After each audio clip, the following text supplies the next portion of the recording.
நீ பொய் சொல்றதுனால உன்னோட வாழ்க்கையே மாறுதா? உன்னோட வாழ்க்கையே சந்தோஷமா இருக்குதா? அப்படின்னா நீ பொய் சொல்லு. தப்பே கிடையாது. அந்த பொய்யினால இன்னொருத்த வாழ்க்கை பாதிக்குது அப்படின்னா, நீ எவ்வளோ பெரிய சந்தோஷமான வாழ்க்கையா இருந்தாலும், அவனுக்காக நீ அத தூக்கி போட்டுரு அப்படின்னு சொல்றது தான் இந்த படத்தோட கதை. இந்த படத்துல பிரதீப் ரங்கநாதன், அனுபமா, கயடு, மிஸ்கின், கௌதம் வாசுதேவ மேனன், ஜார்ஜ் மரியன் போன்றவங்கலாம் நடிச்சிருக்கிறாங்க. இந்த படத்தோட கதை இதுதாங்க. பிரதீப் ரங்கநாதன் ஸ்கூல்ல படிக்கும்போது கோல்டு மெடலிஸ்ட்டுங்க. ஒரு பொண்ணுகிட்ட போய் லவ் சொல்லுவாரு. ஆனா அந்த பொண்ணு ரிஜெக்ட் பண்ணிடுவான். உன்ன மாதிரி நல்ல பையனெல்லாம் எனக்கு பிடிக்காது. ரகடான பையனை தான் பிடிக்கும். அதுதான் எனக்கு கெத்து அப்படின்னு சொன்ன உடனே பிரதீப் ரங்கநாதனோட மனசுல நம்ம நல்ல பையனா இனிமேல் இருக்கக்கூடாது. போய் நம்ம காலேஜ் சேர்றோம்ல அங்க ரகடானவனா கெட்டவனா இருக்கலாம் அப்படின்னு தன்னோட பேரை டிராகன்னு மாத்திக்கிட்டு காலேஜ்ல சேர்ந்துருவாரு. அங்க போய் ரகடான பையனா சுத்திட்டு இருக்கும்போது இவனையும் ஒரு பொண்ணு லவ் பண்ணுவா. அவ தான் அனுபமா. பிரதீப் ரங்கநாதன் அந்த பொண்ணு லவ் பண்ணிட்டு இருக்கும்போது பிரதீப் ரங்கநாதன் சும்மா சுத்திட்டு இருப்பான். அவனுக்கு வேணுங்கிற உதவி அத்தனையும் செய்வான். ஒரு குறிப்பிட்ட கட்டத்துல அனுபமாவுக்கு மாப்பிள்ளை பார்க்க ஆரம்பிச்சுருவாங்க. அந்த மாப்பிள்ளைய எந்த இடத்துலயுமே ரிஜெக்ட் பண்ண முடியாது. நல்லா படிச்சிருப்பான், நல்லா அழகா இருப்பான், ரூ. 1,00,000 சம்பளம் வாங்குவான், 2 வீடு வச்சிருப்பான், கார் வச்சிருப்பான். ரொம்ப பணக்கார பையனா இருக்கிறதுனால அனுபவனால அந்த பையனை ரிஜெக்ட்டே பண்ண முடியாது. ஒரு நாள் பிரதீப் ரங்கநாதனை காஃபி ஷாப்புக்கு வர சொல்லி அனுபமா பிரேக்கப் பண்ணிடுவா. உடனே இதனால் வெக்ஸ் ஆன பிரதீப் ரங்கநாதன் விஜய் சித்துக்கிட்ட ஒரு சபதம் எடுப்பார்.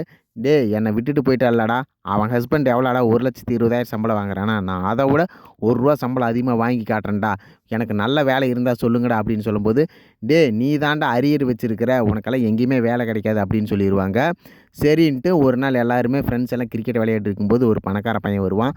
அந்த பையன் பிரதீப் ரங்கநாதனை கூப்பிட்டு, ப்ரோ நீங்கள் வந்து லவ் ஃபெயிலியர்னு கேள்விப்பட்டேன், கவலைப்படாதீங்க உங்கள் வாழ்க்கை மாறும்னு சொல்ல, ப்ரோ நான் தான் 48 அரியர் வச்சுருக்கிறேனே, எனக்கு எப்படி ப்ரோ லைஃப் மாறும், நான் வந்து 1,20,000 மேலே சம்பளம் வாங்கணும், அதுக்கு ஐடியா இருந்தால் சொல்லுங்கள் அப்படிங்கும்போது, ப்ரோ நானே 38 அரியர் தான், ஒரு கம்பெனி இருக்குது, அவன் வந்து ஃப்ராடு பண்ணி உங்களை 1,00,000 மேலே சம்பளம் வாங்க வைப்பான், நான் சொல்கிறேன் அந்த கம்பெனியில் போய் சேர்ந்துக்குங்க அப்படிங்கும்போது பிரதீப் ரங்கநாதன் காலேஜ் முடித்த மாதிரி ஒரு ஃபேக் சர்டிஃபிகேட் ரெடி பண்ணி வேலையும் வாங்கிடுவார். அந்த வேலையில் இவருக்கு சம்பளம் 1,00,000 மேலே அப்படிங்கிறதுனால இவருடைய லைஃப் ஸ்டைலே மாறிடும்.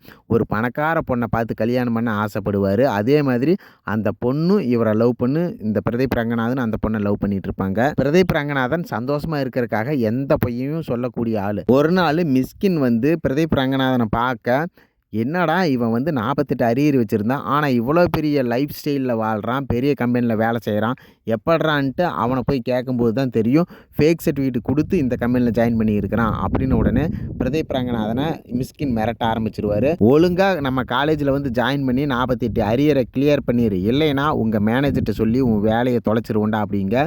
மீண்டும் காலேஜில் போய் ஜாயின் பண்ணிடுவார். அங்கே தான் பிரதீப் ரங்கநாதனுடைய எக்ஸை சந்திப்பார். அந்த எக்ஸு பிரதீப் ரங்கநாதனுக்கு உதவி பண்ணி எல்லா பேப்பரையும் கிளியர் பண்ணி வச்சுருவாங்க.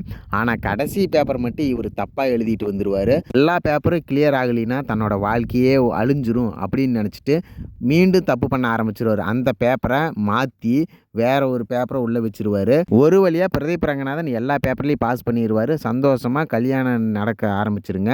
அந்த கல்யாணத்தன்னைக்கு பிரதீப் ரங்கநாதன் ஃப்ரெண்டு சொல்லுவான், என்னோட ஃப்ரெண்டு வந்து சூசைடுக்கு அட்டன் பண்ணிட்டான் அப்படின்னு. ஒன்று ஏன் என்னாச்சு அப்படின்னு கேட்பான் பிரதீப் ரங்கநாதன். அப்போ சொல்லுவான், ஒரு பேப்பரில் அவன் ஃபெயில் ஆகிட்டான் அதனால தான் அப்படின்னு. ஏன்டா ஃபெயில் ஆகிறதெல்லாம் ஒரு சாதாரண விஷயம்டா, நான் 48 பேப்பரில் ஃபெயில் ஆகிருக்கிறேன், அவன் ஏன் ஒரு பேப்பரில் ஃபெயில் ஆனதுக்கு வந்து இவ்வளோ ஃபீல் பண்ணுறா, சரி நானும் வரேன் அப்படின்னு சொல்லி அந்த பையனை போய் பார்க்கும்போது அந்த பையன் ஏழ்மையான பையன், கஷ்டப்படுற வீட்டில் இருப்பான். அப்போ அவனை கேட்கும்போது, என்னுடைய கனவுங்க கூகுளில் வேலை செய்கிறது என்னுடைய கனவு, நான் ஒரு பேப்பரில் ஃபெயில் ஆனதுனால என்னை வேலையை விட்டு தூக்கிட்டாங்க அப்படிமா. அந்த பேப்பரை எடுத்து காட்டும்போது பிரதீப் ரங்கநாதனுடைய பேப்பராக இருக்கும். ஐயையோ நான் தப்பு பண்ணிட்டேனே அப்படின்னு பிரதீப் ரங்கநாதன் உணர்ந்து தாலி கட்டுற சமயத்தில் தாலி கட்டாமல் தன்னோட மாமனார்கிட்ட நான் இந்த மாதிரி ஃப்ராடு பண்ணி தான் நான் கம்பெனியில் வேலையில் இருக்கேன் அப்படின்னு சொல்லிடுவார்.